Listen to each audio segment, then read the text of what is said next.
Hello ma'am, masidi phone nama unbox tausi POCO gi X Pro 5G tausiko.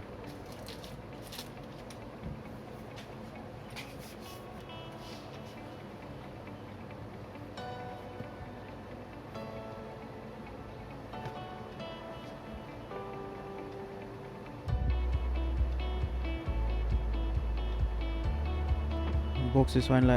duga magi retail MRP price se ire the money my specification 8GB 128GB 128GB storage over I say can order over big billion days over offer touring at the car 6 now 13,999 say 6GB 64 over neighbor I na IGB 128GB storage over 15,000 lower.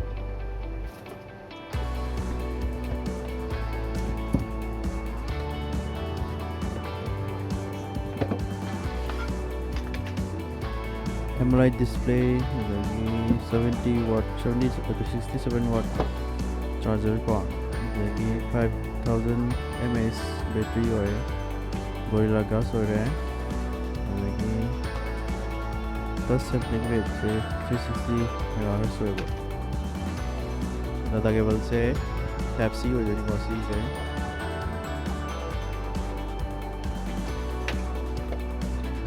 Battery ji adapter देखो दिखा हुआ है black से 20 खन में अतः ही मचूज़ है यहाँ करना तो हुए हैं वो ब्लैक से ना running one glass or uniform only slim जो है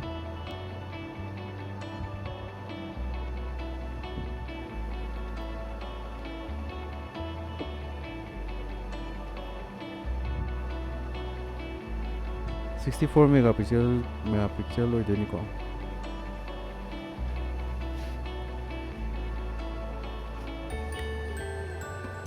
my case cover do me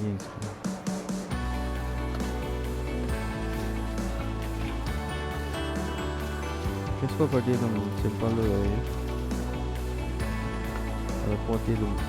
नहीं है अभी कैमरा आगे बफर की फोकस से ऐसे ना दम प्रोटेक्ट हो देने वाला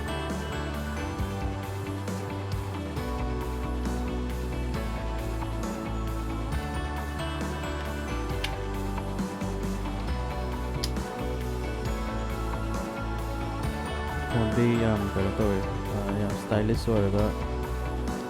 मज़ेदार